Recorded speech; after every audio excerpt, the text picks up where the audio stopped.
नमस्कार साथियों, मैं रवि वर्मा आप सभी का एपेक्स कैरियर मेकर में स्वागत करता हूं। आज से हम लोग एक नए यात्रा की शुरुआत करने जा रहे हैं। इस नई यात्रा में कौन-कौन शामिल हो सकते हैं, एपेक्स कैरियर मेकर आपके लिए क्या लेकर आया है, इसकी पृष्ठभूमि क्या है, इन सभी बातों पर एक संक्षिप्त चर्चा मैं आपके सामने रखता हूं। एपेक्स कैरियर मेकर की शुरुआत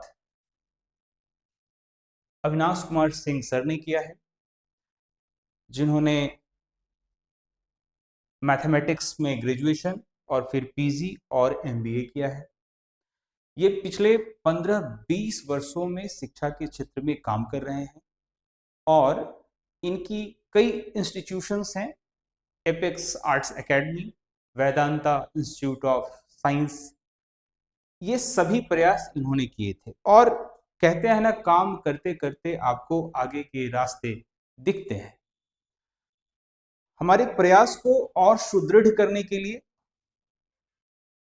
हमारे साथ जो अन्य मित्रगण हैं, हमारे कलीग हैं, अनीश कुमार सिंह सर, जो इस इंस्टीट्यूशन के मैनेजिंग डायरेक्टर भी हैं और एक फैकल्टी भी हैं।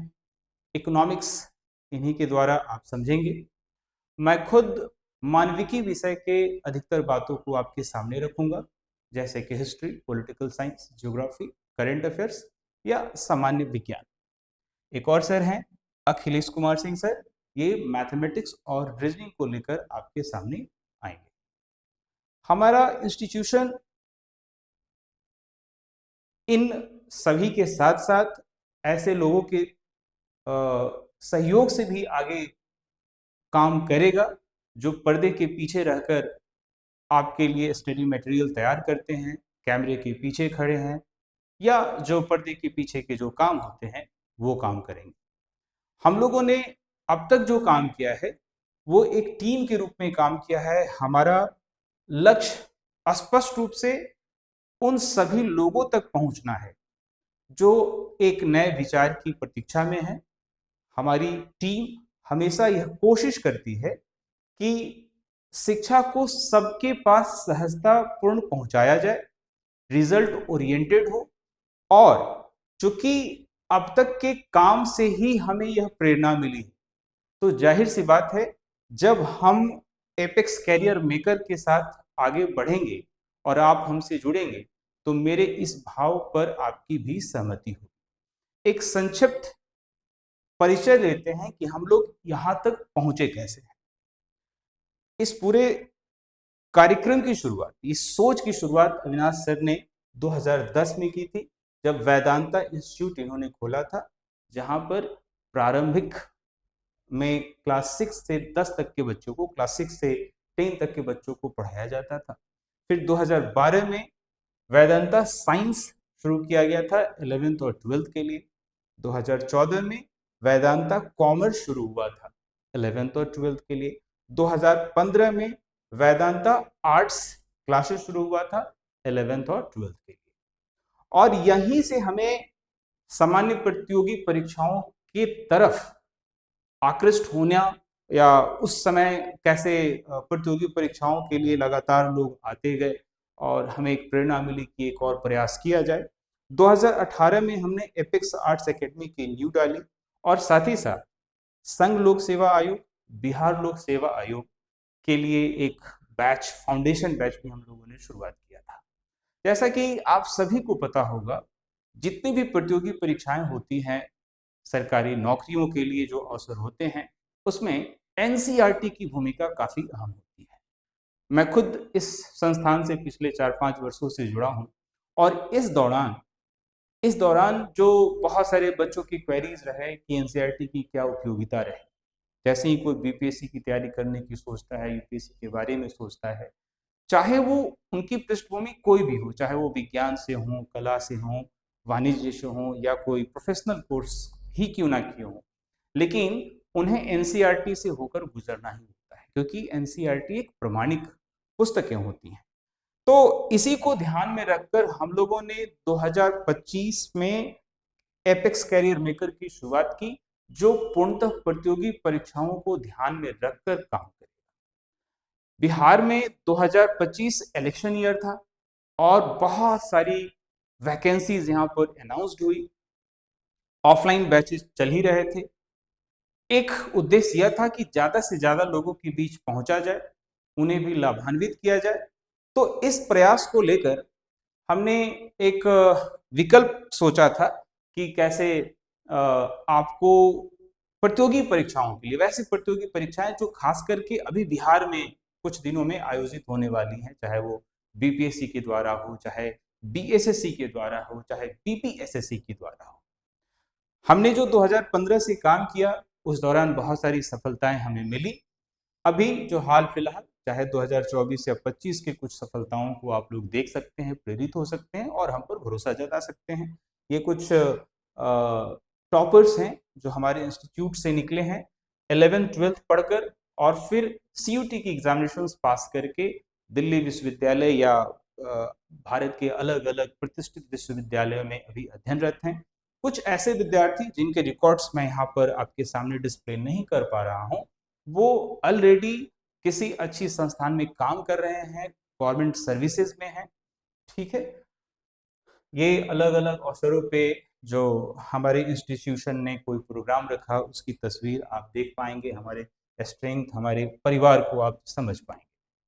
अब मैं एक बार फिर से लौटता हूँ हमारी कार्य योजनाओं के बारे में बताने के लिए कि मैं आपके लिए क्या लेकर आया हूँ या क्या लेकर आने वाला हूँ। तो सबसे पहले तो मैं आपको बताऊं कि हमारी योजना बिहार की सभी परीक्षाओं को लेकर है वर्तमान में, यानी कि ऑनलाइन प्लेटफॉर्म पर फेज 1 में हम लोग बिहार में जितनी भी परीक्षाएं आयोजित होने वाली हैं, जो दिसंबर से लेकर मई जून के बीच में होंगी, उसके पीवाईक्यू का हम लोग डिस्कशन करेंगे।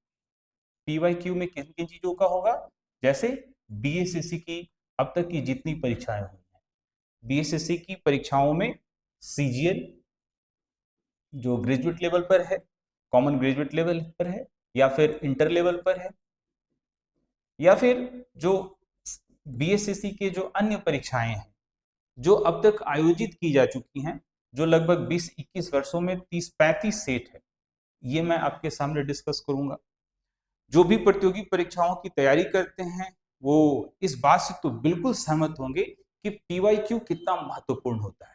भले ही आप अपने आप को मन बहलाने के लिए बहुत सारे पब्लिशिंग, बहुत सारे सेट प्रैक्टिस करते हो, लेकिन यकीन मानिए पीवाईक्यू ही सफलता का आधार है। एनसीईआरटी और पीवाईक्यू, इसी से आपको सफलता मिलनी है। तो पीवाईक्यू को लेकर बीएसएससी को हम लोग टारगेट कर रहे हैं, बीपीएससी को टारगेट कर रहे हैं। खास करके बीपीएससी की एक बहुप्रतीक्षित परीक्षा है शिक्षा पदाधिकारी को लेकर, और ये परीक्षा की तिथि भी घोषित की जा चुकी है जो कि जनवरी के संभवतः तीसरे सप्ताह में है। तो इसे खास कवर करने के लिए जो बीपीएससी की प्रीलिम्स की अब तक जो परीक्षाएं हुई हैं, यानी कि अब तक जो 71वीं बीपीएससी तक जो परीक्षाएं हुई हैं, उनके सभी क्वेश्चन हम लोग यहाँ पर डिस्कस करेंगे। और तीसरी एक और बहुप्रतीक्षित परीक्षा है जो बीपीएसएससी आयोजित करती है, जिसे आप कहते हैं दरोगा या सब इंस्पेक्टर की परीक्षा। तो इसके द्वारा जो भी परीक्षा अब तक हुआ है, यानी कि बीपीएससी की पीटी की अगर मैं बात करूं तो कोई 38वीं से लेकर मैं 71वीं तक की बात करता हूं।